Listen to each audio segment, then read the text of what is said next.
فيلم سي جي 7. تبدأ قصة الفيلم ويا رجال اسمه تي، وهو يخيط حذاء ابنه اللي اسمه شاو لأنه ما عنده فلوس يشتري له حذاء جديد. وبثاني يوم شاو يروح للمدرسة لوحده، وهذا اليوم هو يكون أول يوم دوام إله. ومن يوصل للمدرسة يشوف المدرس، والمدرس يستهزئ بيه ويقول له أنت شلون تجي للمدرسة بهذا شكلك وبملابسك الوسخة. وهسه نتعرف على مدرسة اسمها كوين، وهي تسأل شاو عن سبب الوساخة اللي على وجهه وملابسه. فشاو يقول لها أنا وقعت بالشارع، وكوين تقول له أنت ويا من جاي. فشاو يقول لها أنا جيت لوحدي. وكوين تعرف من عنده انه امه ميته وابوه يشتغل عامل بناء وما يقدر يوديه او يجيبه من المدرسه. فكوين تمسح وجهه وتنقهر عليه وتطلب من عنده انه يقول لابوه يجي ويقابلها. ولما يدخل الصف المدرس يسال الطلاب عن طموحاتهم ان يكبرون. فواحده من الطالبات تقول له انا اريد اصير ممثله مشهوره. او جاك يقول له انا اريد اصير رجل اعمال كبير. ولما يجي الدور على شاو يقول له ممكن اصير اي شيء. والطلاب لما يسمعون جوابه كلهم يضحكون عليه. بس شاو يكمل كلامه ويقول لهم انه ابويا قال لي ما دام اني مؤدب ومحترم فالناس كلها راح تحترمني حتى لو كنت فقير. وهنا تقوم صديقته وتصفق له. وفجأة شاو يشوف قلم المدرس يوقع من عنده، فيروح بكل أدب ويشيله ويرجعه للمدرس. لكن المدرس يعصب عليه ويقول له رجع القلم بالأرض وارجع لمكانك. وبعدها المدرس يشيل القلم، ونعرف انه هو كان يعتبر شاو شخص مقرف ووسخ. بهاي الأثناء يجي وقت استراحة الأكل للطلاب، ونعرف انه جاك عنده روبوت اسمه سي جي 1. فشاو يوقف ويباوع عليه، لكن جاك يدفعه ويطرده. ونعرف انه جاك هو ولد متنمر على الطلاب، ونشوفه دائما يتنمر على طالبة ضخمة ويغلط عليها، وبسببه الطلاب يضحكون عليها ويفشلوها. فيجي شاو يدافع عنها، لكن جاك يبدا يعير بيه بالفقر والوساخة اللي شايلها. وبسبب هذا الشيء شاو يضوج كلش هواية. وبدرس الرياضة نشوف شاو واقف لوحده لأنه هو ما كان لابس حذاء رياضي، واي طالب ما يلبس حذاء رياضي فهو ما يدخل ساحة التدريب. فتجي البنية الضخمة وتوقف بصفه، وشاو يسألها عن حذائها وتقول له انا عندي حذاء بس انا ما لبسته حتى اوقف وياك. وبنفس الوقت نشوف تي هو يشتغل وكان تعبان ومرهق من الشغل، وبعدها ما قدر يكمل شغله. ومدير الشغل من يشوفه يطرده لانه كان معتقد هو ما يشتغل. بس تي يترجاه ويقول له انا لازم اشتغل بهذا المكان على مود اقدر اعيش ابني. وبعد ما ضغط على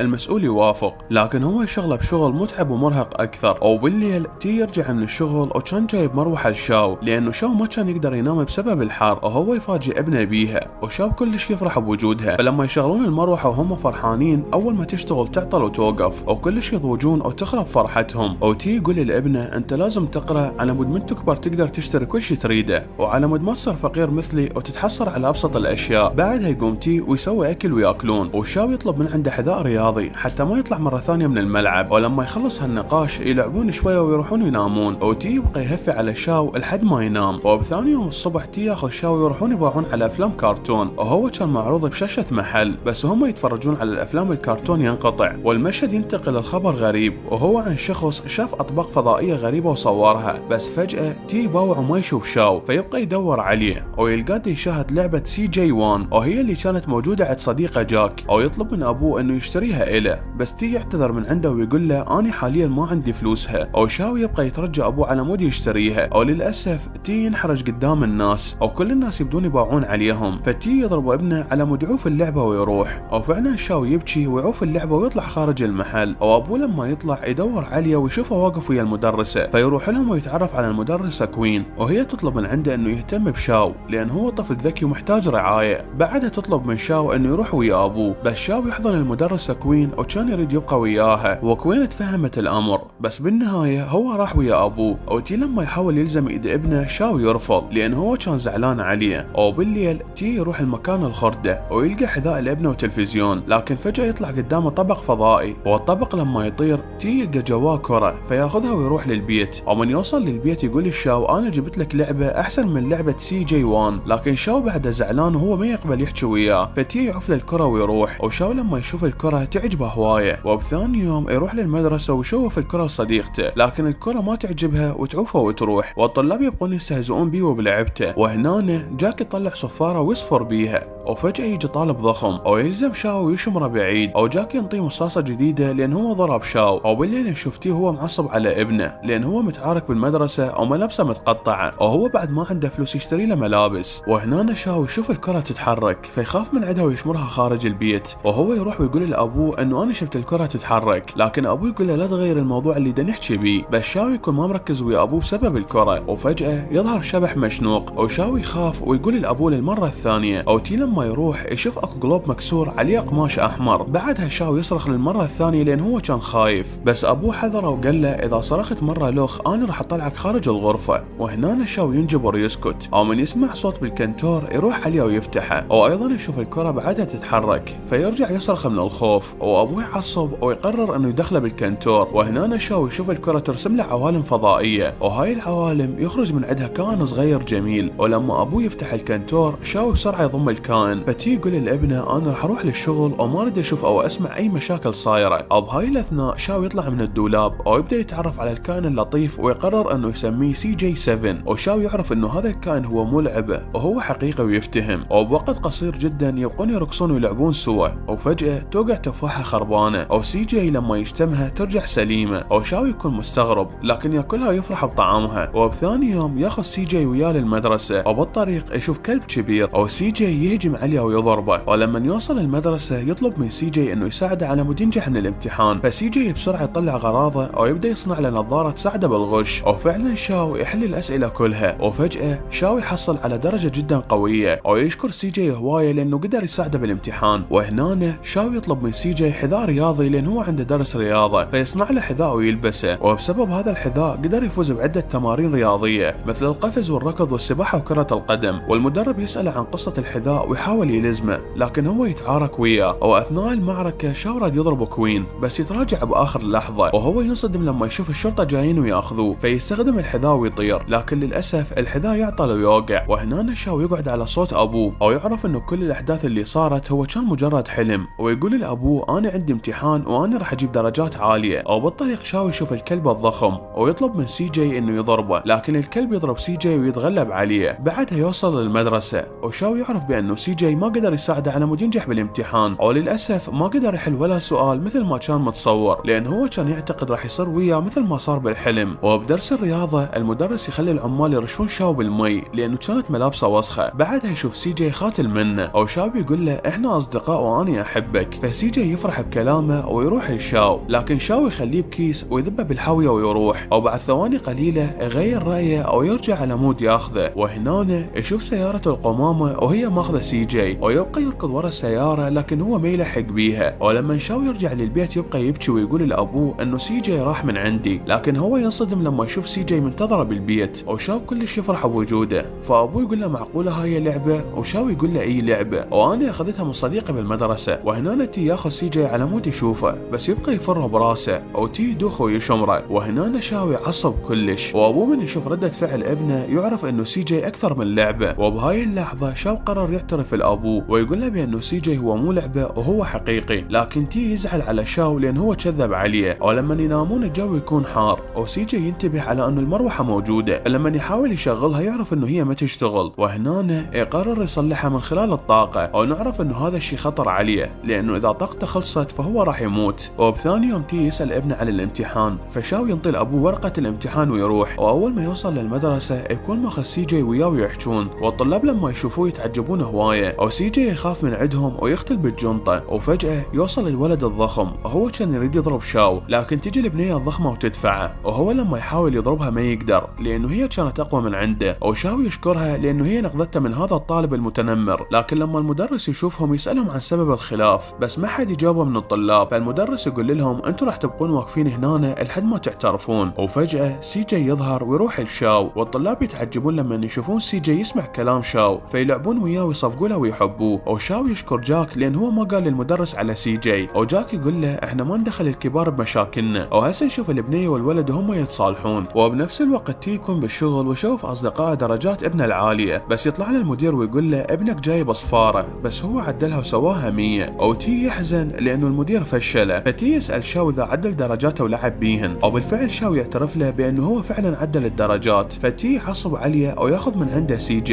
وشاو يزعل ويقول لأبوه أنا ما أريد أعيش وياك ولا أريد يكون لك وجود بحياتي. فتي يتفق وياه إذا جاب 60 بالامتحان فراح يخليه براحته، وبالفعل شاو يوافق. وبهاي الأثناء تي يروح للمدرسة ويقابل المدرسة كوين، وهي تقول له إنه شاو حكى له كل شيء وأنا راح أتصرف. فتي يشكرها ويروح. ولما تي يروح للشغل المدير يعتذر له على اللي صار، أو ينطيه فلوس على مود يشتري بيها ملابس الابنة أو يشتري له حذاء على مود يقدر يدخل للساحة الرياضية مرة لوخ. أو تي يكون فرحان بهذا الشيء. وهسه نشوف شاو وهو بالامتحان وكان مركز بالإجابة ويتحدى نفسه، أو فعلا قدر ينجح ويجيب درجة ال 65. ومن الناحية الثانية نشوف تي وهو بالشغل، وفجأة توقع بصفه دبة غاز والحبل ينلف على رجل تي ويسحبه، وعلى اثرها تي يوقع من البناية والعمال كلهم يركضون عليه على مود ينقذوه. وهسه نروح للمدرسة والمدرسة تروح على شاو وتقول له اللي صار لأبوه فتاخذه للمستشفى، لكن للأسف المدرسة تعرف بأنه تي مات فتاخذ شاو على صفحة وتقول له أبوك مات. وهنا شاو ينصدم ويبكي وهو ما كان مصدق أنه أبوه مات، ويقول لها اتركيني لأنه أنا أريد أنام، وهو ما كان مصدق بهذا الموضوع ومخلي بباله أنه من يقعد راح يلقى أبوه بالبيت. أما بالمستشفى فنشوف سي جي وهو يطلع من جنطة تي أو يعرف بأنه تي مات، وهو كان حزين على وفاته فيقرر يعالجه من خلال الطاقة، وبالفعل هذا الشيء يصير. وهنا تبدأ طاقة سي جي تخلص وهو يتعب كلش هواية، لكن هو بقى يقاوم على مود يعالجه وينقذه، وبالفعل عالجه وقدر يرجع تي للحياة. وبثاني يوم الصبح شاو يقعد ويشوف أبوه نايم يمه فيحضنه أو يعتذر له على أي شيء غلط سواه لأبوه. وهنا يسمعون صوت سي جي ويشوفوه تعبان، وللأسف طاقته تخلص ويموت أو يتحول إلى لعبة قماش، فيحاولون يخلوا له بطاريات ويصلحوه بالكهرباء، وهم استخدموا كل الحيل على مود يقدرون يعيشوه، لكن كل هاي الحيل هي بدون فايدة. وبسبب موت سي جي شاو يحزن كلش هواية عليه ويهمل دراسته، وفجأة يشوف الكتاب ينفتح من وحده والقلم يجي يمه، وشاو يفهم بأنه هاي إشارة من سي جي على مود يقرأ، وشاو يحس بأنه سي جي قريب من عنده ويبدأ يقرأ ويهتم بدروسه. وبالأخير نلاحظ أنه كل الأطراف تصالحوا، مثل علاقة شاو بأصدقائه بدأت تتحسن، وأيضا هو بقى يهتم بدراسته على مود يبني له مستقبل. والولد الضخم حب البنية الضخمة وتي حب المدرسة كوين، وشاو كان عنده أمل بأنه سي جي رح يرجع له للمرة الثانية، وكان بكل يوم يتمنى رجوعه ويعد الوقت على كل هاي الأحداث.